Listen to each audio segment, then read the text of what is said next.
책소리TV 소리입니다. 오늘은 책소리TV가 아니라 책소리 라디오로 진행을 해볼까 합니다. 오늘 소개할 책은 심리치료사 일자 샌드의 센서티브라는 책인데요. 영어 제목을 보면 Highly Sensitive People, 그래서 HSP라고 불리는 남들보다 민감한 사람들을 위한 심리학 책입니다. 성격이 민감하다, 예민하다라고 하면 보통 부정적인 느낌 쪽으로 기울기 마련이죠. 게다가 민감한 성격이 곧 내성적 성격과 동일하게 간주되는 경향도 있는 것 같아요. 우리 사회가 원하는 이상적인 성격, 즉 외향적이고 사교적이고 수더분하고 털털한 성격과 거리가 멀게 느껴져서 이러한 민감한 성격의 사람들은 종종 성격이 좋지 않다거나 까탈스럽다 등의 편견의 시각으로 보여지는 것도 사실인 듯해요. 하지만 남들보다 민감한 성격은 무조건 부정적이라 고치고 개선해야 할 것이라는 생각은 위험합니다. 단지 성격의 한 부분일 뿐이고 그러한 성격은 때로는 한계를 가지기도 하지만 덜 민감한 사람들에 비해 더 많은 가능성을 갖고 있기도 하거든요. 심리치료사 일레인 아로는 남들보다 민감한 사람들을 성실하고 창의적이고 직관적이고 남의 영향을 받기 쉽고 감정이입 능력이 있고 예민한 감각과 신경 시스템을 가지고 있다고 설명합니다. 이러한 특징들은 그들의 삶에서 어려움을 가중시키지만 한편으로는 창의성, 존재감, 공감 능력의 근원이 되기도 하죠. 그럼 지금부터 민감한 사람들의 특징과 그에 대한 저자의 조언 중 핵심적인 것들을 소개하고 관련하여 발췌한 부분들을 읽어드릴게요. 첫 번째로 남들보다 민감한 사람들이란 어떤 사람들을 말하는지에 대한 이야기로 시작합니다. 남들보다 민감한 사람들은 특별히 예민한 신경 시스템을 가지고 있다. 숨어있는 뉘앙스를 남들보다 더 많이 인식하고 받아들인 인풋은 더 깊은 곳에 입력된다. 또 풍부한 상상력과 활발한 내면 세계를 가지고 있다. 이것은 외부 세계로부터 받아들인 인풋과 느낌이 무수한 개념과 연상, 사고를 불러일으킬 수 있음을 의미한다. 이처럼 우리의 하드 드라이브는 빠른 속도로 채워지고 그 결과 과도한 자극을 받는다. 당신을 과도하게 자극하는 것은 단지 힘든 인풋과 느낌만이 아니다. 즐거운 파티 같은 좋은 인풋도 어느 시점에서는 지나친 자극이 될 수 있다. 당신은 파티 분위기가 한참 무르익었을 때 그 자리를 벗어나 혼자 시간을 보내고 싶은 충동에 사로잡힐지도 모른다. 이런 경우가 남들보다 민감한 성격 탓에 고통을 겪는 순간이다. 남들보다 민감한 우리는 모든 일을 가볍게 받아들이지 못한다. 고통의 임계점이 낮기 때문에 주변 상황이 좋지 않을 때 더 큰 고통을 받는다.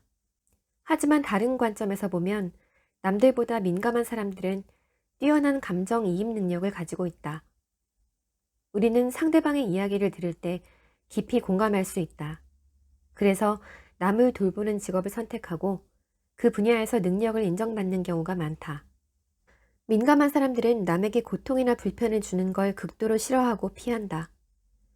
우리는 다른 사람들과 관계를 맺는데 많은 에너지를 쏟는다. 그러나 정신적으로 덜 민감한 사람들은 자신이 무슨 말을 하고 어떤 행동을 해야 하는지 크게 신경 쓰지 않는다. 이것은 민감한 사람들에게는 이해하기 힘든 일이다. 높은 민감성을 가진 사람들은 풍요롭고 이상적인 삶, 창의적인 내면 세계, 풍부한 상상력을 가지고 있다. 나는 혼자 있을 때 지루하다고 느낀 적이 거의 없다. 오히려 혼자 있는 시간이 내게 유익하다고 생각한다. 나를 즐겁게 하기 위해 타인에게 의존할 필요가 없으므로 나 자신으로 살아갈 충분한 자유를 누릴 수 있다. 민감한 사람들의 의식과 무의식 사이에는 다른 사람들보다 더 얇은 칸막이가 놓여 있다. 그래서 그들은 잠재의식의 재료에 쉽게 접근할 수 있고 그것을 창조적인 표현과 꿈으로 시각화할 수 있다. 높은 민감성을 가진 사람들은 한 가지 일이 가지는 모든 측면을 볼 수 있다. 그렇기 때문에 당신은 사물을 철저히 파악하기 위해 남들보다 많은 시간이 필요하다. 이런 성향의 긍정적인 측면은 남들보다 사려 깊고 독창적이라는 점이다. 작가, 예술가, 자유사상가 가운데 남들보다 민감한 사람들이 많은 것도 그런 이유에서다. 대부분의 민감한 사람들은 신중한 전략을 선택한다. 그들은 흥분보다 안전을 중요시하고 익숙한 것을 좋아한다. 그러나 일부는 모험과 새로운 탐험을 즐기기도 한다. 쉽게 실증을 느끼지만 동시에 자극에 민감하다면 당신은 감각적인 것을 추구하는 민감한 사람에 속할 것이다. 그런 당신에게 주어진 과제는 두 성향 사이의 균형을 맞추는 방법을 찾는 것이다. 공감이 되시나요? 지금까지 민감한 사람들의 특성을 살펴봤는데요. 뒤에 나오는 장들에서는 이러한 부분들에 대한 저자의 조언이 이어집니다. 다시 한번 강조하지만 민감한 성향은 뭔가 고쳐야 할 결함이라고 말하는 것이 아니라 자신이 민감한 사람이라는 것을 인정하고 스스로를 힘들게 하지 않기 위해 우리가 할 수 있는 것들이 무엇인지에 대한 조언이에요. 남들보다 민감한 사람들에게는 오랜 시간 다른 사람들과 어울리는 것이 무척 힘든 일이다. 만일 당신이 진부하고 융통성 없는 행동 규칙을 고집하며 다른 사람들과 함께 생활하고 있다면 에너지는 급속도로 소진될 것이다. 당신은 다른 사람들보다 자기 자신에게 더 엄격한 기준을 적용하기 때문이다. 높은 기준은 낮은 자존감과 연결된 경우가 많다.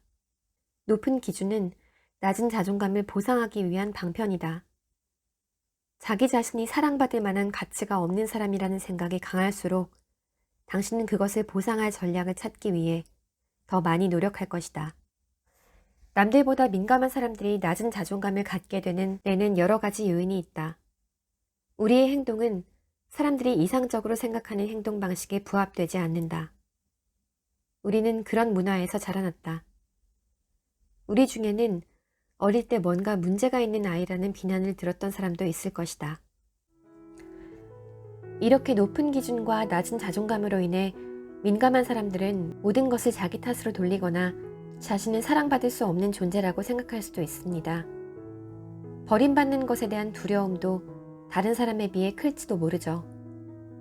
이에 대해 저자는 높은 기준을 낮추고 자신을 감추는 노력을 과감히 멈추라고 말합니다.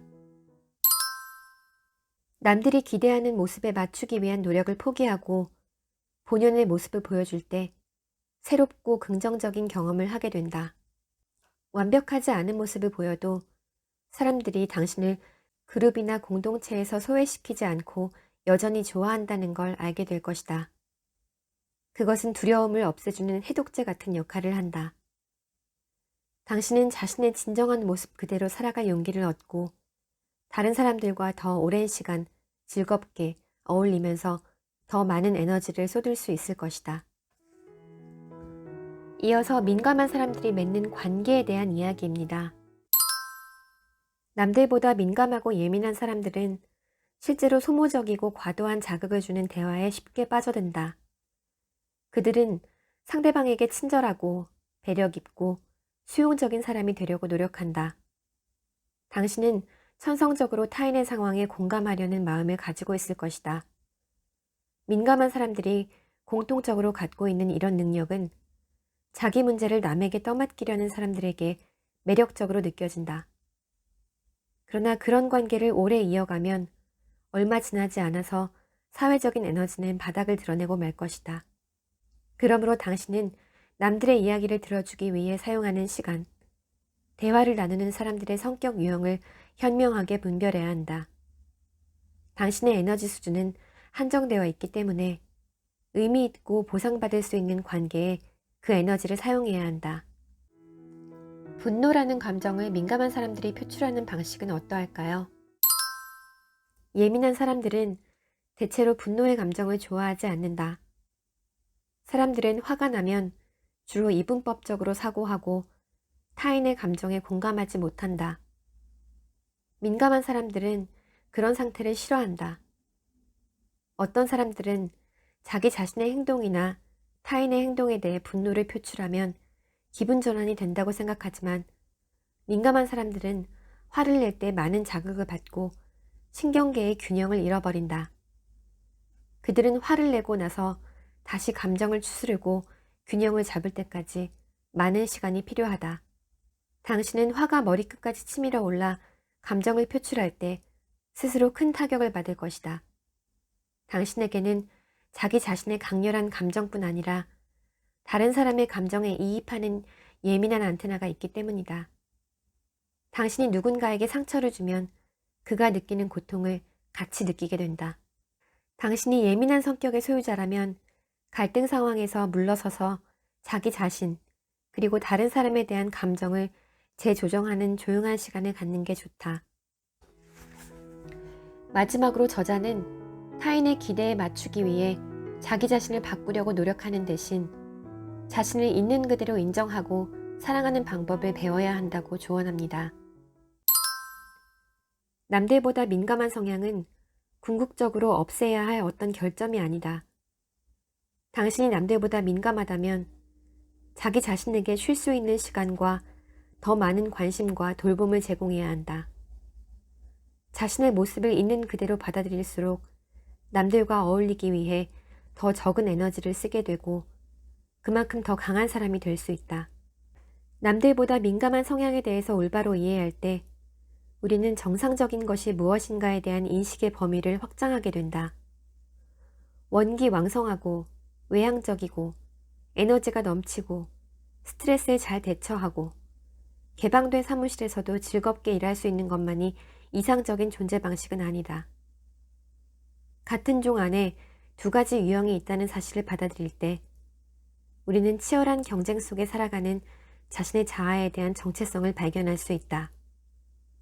또 남들보다 연약한 존재가 아니라 세상의 나머지 사람들이 필요로 하는 재능을 가진 존재라는 것을 알게 된다. 우리는 무능한 존재가 아니다. 종의 생존에 필수적인 자원을 가지고 있는 사람들이다. 자기 자신을 이런 시각으로 볼 때 우리는 예민한 신경 시스템을 훨씬 더 긍정적으로 수용할 수 있게 된다. 저도 민감한 사람 중 한 명이라 책을 읽으며 너무나 많이 공감도 하고 이러한 성향으로 인해 그동안 다친 마음이 어루만져지는 느낌을 받았던 터라 저와 비슷한 분들에게도 위로가 되지 않을까 하는 마음에 소개해드린 책 센서티브였습니다. 이 책의 마지막 장을 넘기며 머릿속에 든 하나의 생각은 그래, 나로 살자 였어요. 오늘도 책 한 스푼 하세요.